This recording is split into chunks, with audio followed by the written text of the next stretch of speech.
Welcome to Wander, Explore, Discover. Today we're going to do a campground review on the Willows. And I'm going to cook up some Muscat glazed pork ribs in the Weber. The Willows Reserve is a lovely camping spot along the Murray River near Wahgunyah in Victoria. It is located at the end of Short Street and is only 600 metres from Wahgungah. It is a popular destination for camping, swimming, fishing and just relaxing by the river. Wahgungah is located approximately 300 kilometres from Melbourne.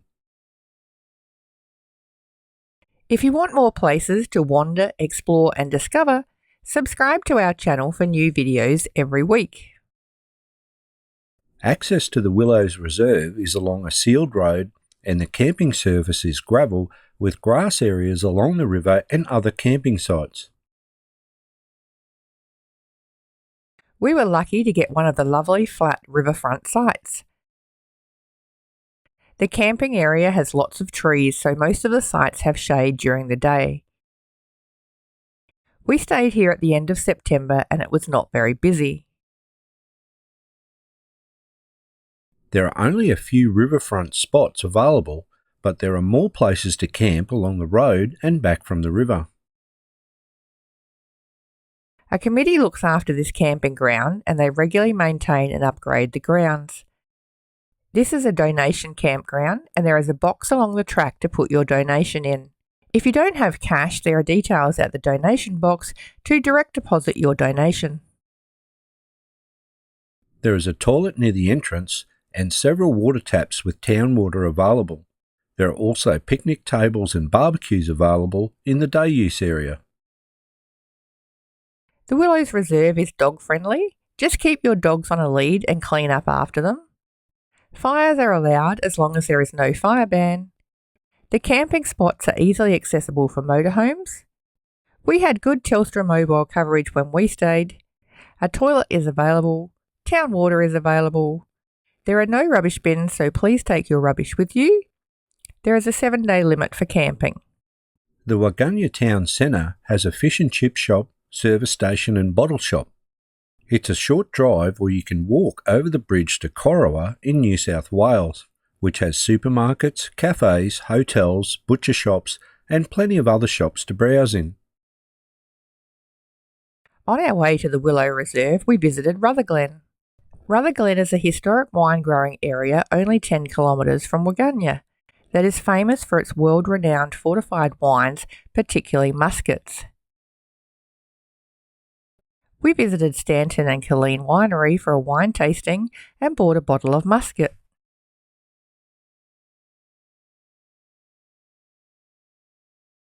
Alright, today we're going to do some cooking and we're going to make some Rutherglen Muscat, which we're in the area at the moment, sticky pork ribs in the Weber, and we're going to start off by making the glaze.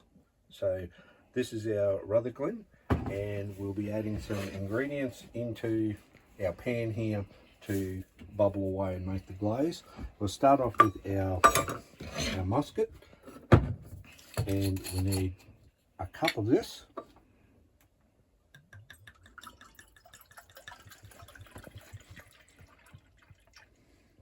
So just near the top's good.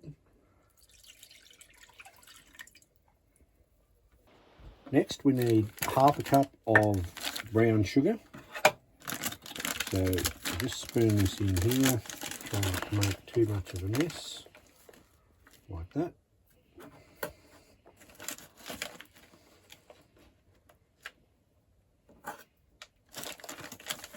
You want to just fill your half cup up and pack it down.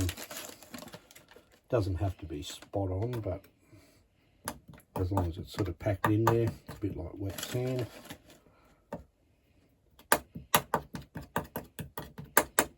Alright, that's pretty good. And we can add that in.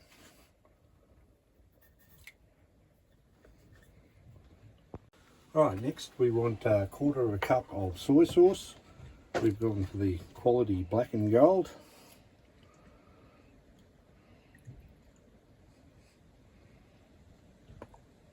Alright, and we can add that into our saucepan. Alright, next we want some tomato paste, which we've got this fancy inner tube tomato paste, and we want 2 tablespoons of that. So we'll squish this into here. That's about 1, and we'll do it again. So 2 of those. Alright, next we want some apple cider vinegar. So this helps break down the proteins in the meat if it's a bit tough. And we'll take 2 tablespoons of that. 1,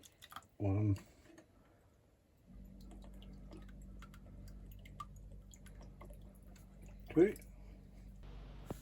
Right, lastly we're going to add some garlic and some ginger, which we've just got bottles, but obviously if you have fresh stuff that's good. But we'll just take a teaspoon of garlic, because I like garlic. Spoon of ginger.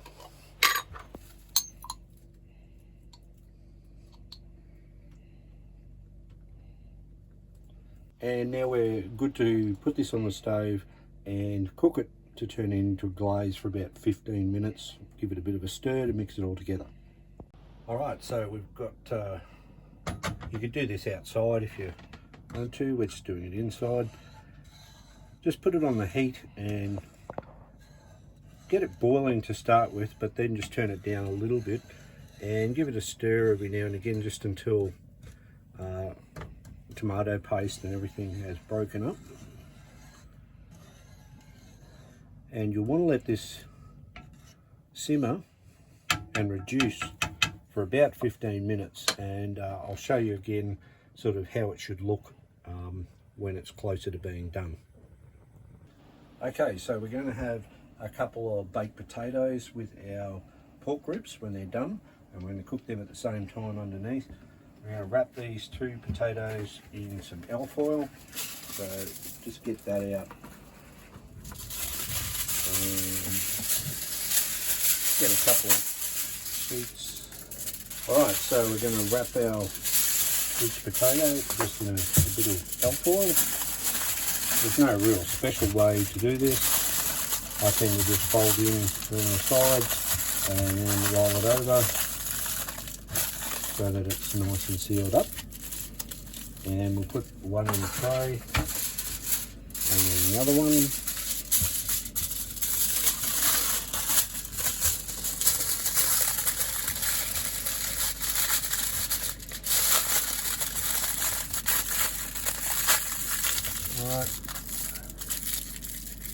In the tray.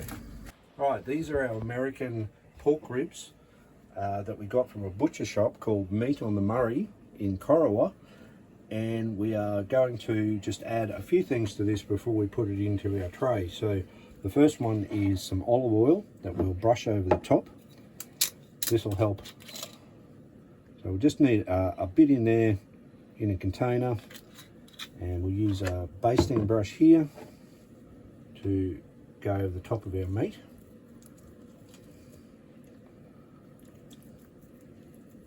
Right, so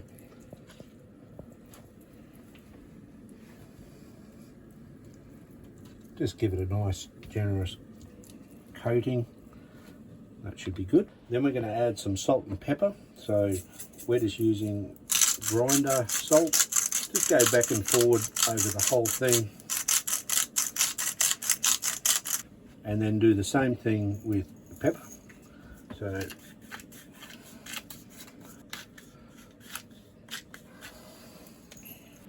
and then lastly we're going to use some smoked paprika, which is delicious. You don't have to put this on, but I love it. Gives it a beautiful flavour.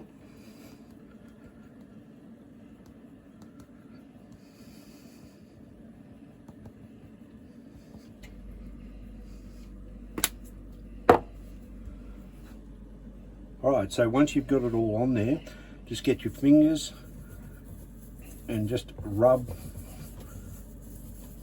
around in circles into the meat.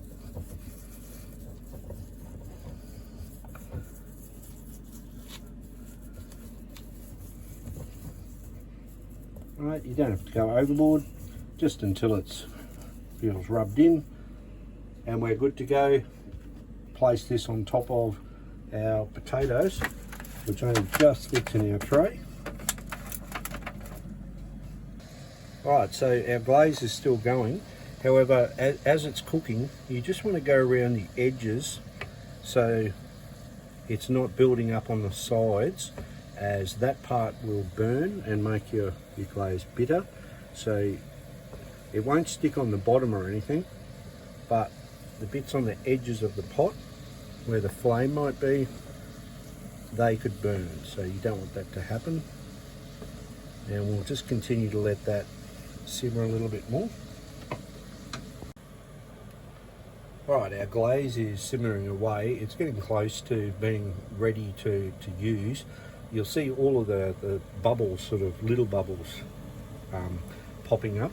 And if we get a teaspoon and we'll just pick them up, you'll see that it's still quite liquid.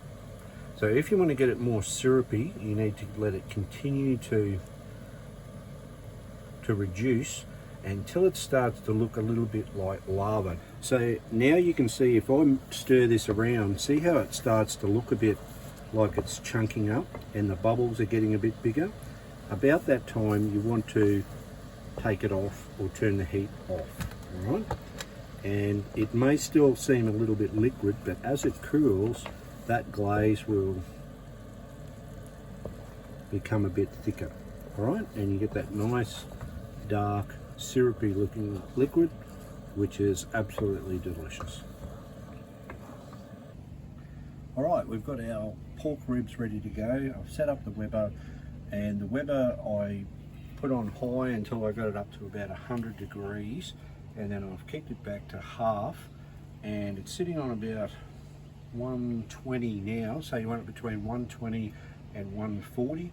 So we're going to put it in for a good 2.5 hours, and then just adjust the temperature to try and keep it between 120 and 140. So we'll open this up and put our ribs in, and we're going to add a good cup of water in the bottom. You don't want to let it dry out or it'll start to smoke and it can go a bit acrid. So a good bit of water, and then just add a bit more water in there if need be while you're cooking, and we're good to go. After cooking for 2 hours on low heat, the ribs will be ready for the next step. Remove the ribs from the Weber and take out the bottom alfoil tray.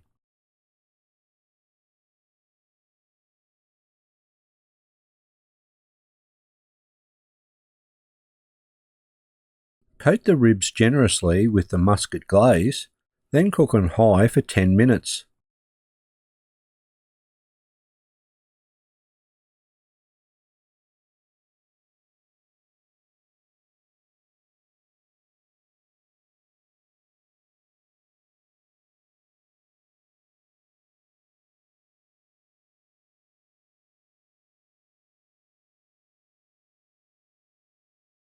Then coat the ribs with another layer of Muscat glaze and cook on high heat for a further 10 minutes.